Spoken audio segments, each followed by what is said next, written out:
Continuamos con más de Noticias Globovisión Internacionales. En esta parte nos acompaña Manuel Camilo González Vides, politólogo internacionalista. Manuel, muchísimas gracias por acompañarnos hoy. Buenos días, muchas gracias por la invitación. Manuel, queríamos ahondar contigo todo lo que está sucediendo en este momento en Medio Oriente, pero ahora en este frente abierto de Israel, en el sur de Siria, están los drusos, están los beduinos. ¿Cómo podemos traducir todo eso a la audiencia que nos acompaña hoy? Pero además, ¿cómo entender cómo esto escaló el nivel de violencia, además que ha dejado más de 500 muertos? ¿Quiénes son cada una de estas partes que están en este conflicto ahora?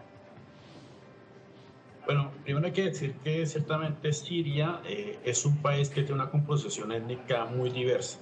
Y dentro de esa composición muy diversa hay tanto el ala sunita como el ala chiita, que son las dos grandes ramas del Islam, pero dentro de ellas también existen unos pequeños grupos que tienen una concepción del Islam de alguna forma muy distinta, incluso es muy ecléctica, es decir, mezclan algunos componentes de otras religiones. Ahí entra, por ejemplo, el caso de los drusos. Los drusos son una minoría étnica religiosa que, como comentadas, están en el sur de Siria y que básicamente tienen una filiación musulmana, pero que la mezclan con componentes cristianos.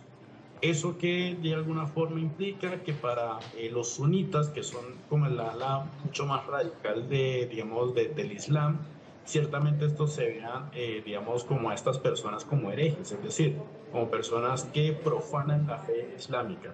Por eso, digamos, uno de los grandes, digamos, problemas que sí es que si bien se recuperó cierta estabilidad étnica, pues obviamente la violencia étnica religiosa debe ser de alguna forma un gran desafío futuro. Ahora, Manuel Camilo, ¿quién apoya a quién? ¿Cómo se ve involucrado además este nuevo gobierno en Siria luego de la caída de Bashar al-Assad? Bueno, en particular cuando uno vio la caída de Bashar al-Assad, pensábamos que al-Sharaa, que de alguna forma fue el que tomó el poder en Siria, tiene, digamos, una rivalidad con Irán, que Irán es una teocracia chiita, es decir, son musulmanes, pero de alguna forma son distintas formas de ver el Islam en dos países. Y además están de alguna forma muy aliados con Turquía, porque al final de cuentas terminó apoyando a este movimiento para sacar a Bashar al-Assad, porque Bashar al-Assad era de alguna forma aliado de Teherán. ¿Qué sucedió? Que cuando llegó esta milicia al poder después del derrocamiento de Bashar al-Assad, ciertamente empezaron a haber una serie de purgas, como cualquier revolución que existe que trata de barrer todo el régimen antiguo, pues obviamente uno de los grandes afectados fue en este caso las minorías étnicas, y es por lo que comentaba. Estos radicales islámicos, pues ciertamente lo que quieren es imponer la Sharia, pero de alguna forma se tropiezan con una Siria que es realmente étnica y religiosamente diversa. Por lo tanto, de alguna forma existen formas de resistencia, no, las formas de resistencia eran los drusos. Entonces, han existido una serie de eventos importantes, como por ejemplo lo que sucedió en Latakia, lo que sucedió, por ejemplo, en el sur de Siria, en donde han existido masacres contra minorías, incluso contra, digamos, de alguna forma, miembros del antiguo régimen de Bashar al-Assad.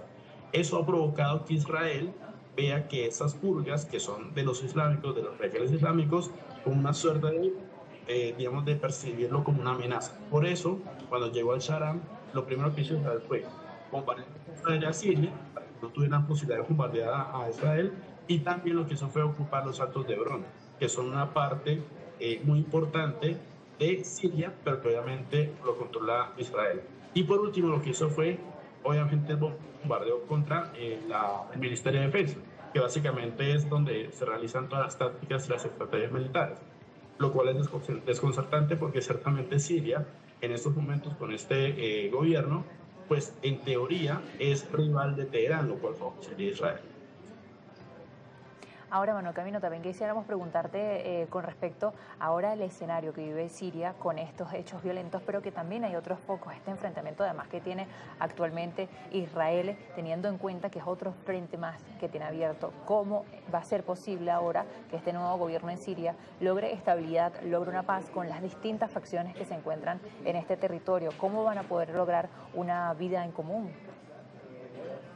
Bueno, yo creo que es una pregunta importante para los sirios, pero también para la región, porque ciertamente hay una Es un proceso de paz que se logró incluso con los kurdos, ahora están como en queremos, que ciertamente lo que hizo fue mantener la integridad territorial de Siria. Hay que recordar que los kurdos también son una minoría étnica, pero que tienen de alguna forma una gran ascendencia sobre tres territorios: el sur de Turquía, la parte norte de Siria y una parte oeste que es la de Irak. Entonces es un gran territorio que siempre ha sido reivindicado por estos grupos, que obviamente de alguna forma se logró como una especie de proceso de paz, de que obviamente no se allanara el camino para la secesión y que particularmente pues dio como esperanzas. El problema es que ciertamente la nueva constitución que promulgó Al-Sharaa, que es el grupo que está en el poder en estos momentos, pues no consagra que sea un país multiétnico, sino que es un país que se rige por la ley islámica. Y eso pues obviamente contraría mucho a las demás facciones que obviamente quisieran entrar dentro de una Siria mucho más incluyente. Ahora bien, yo creo que el gran problema acá no es tanto Siria, es el problema de que puede existir una confrontación entre Turquía e Israel, porque ciertamente Turquía es quien está detrás, obviamente, del nuevo gobierno sirio. Y eso, pues, obviamente puede escalar unas tensiones muy importantes que, obviamente, digamos, no habíamos desde hace mucho tiempo, particularmente hablando de Turquía, porque Turquía nunca se ha inmiscuido, digamos, en los temas regionales, más allá, obviamente, de los kurdos. Entonces, ciertamente es algo muy importante entender cómo estos conflictos étnicos, que son obviamente nacionales, pues obviamente tienen una escala regional muy importante en Medio Oriente.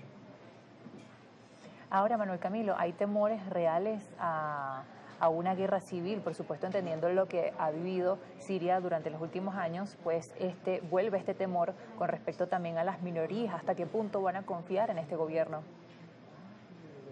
Sí, siempre hay esa probabilidad. Toda revolución tiene una contrarrevolución. Es prácticamente una ley de la física que se aplica a la política. Una acción tiene una reacción. Y en ese punto ya es notorio, incluso desde que llegó este gobierno, de que va a existir este tipo de contrarrevolución. Que sea efectiva es la gran pregunta, porque ciertamente el primer levantamiento contra este gobierno sucedió en la parte oeste, perdón, de Siria, en la Katia, donde de alguna forma se congregaban los partidarios de Al-Assad, los alawitas, junto con los rusos.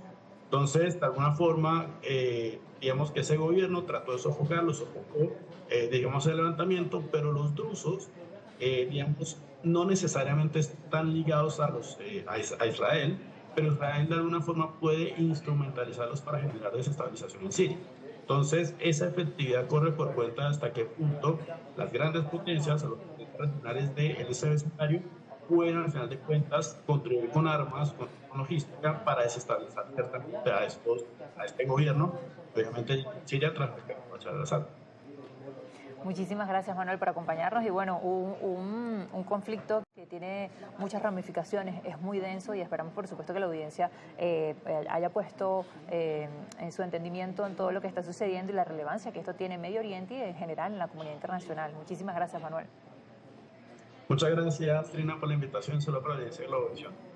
Manuel Camilo González Vides, politólogo internacional. Ya regresamos con más de noticias Globovisión internacionales, @internacionales_GB.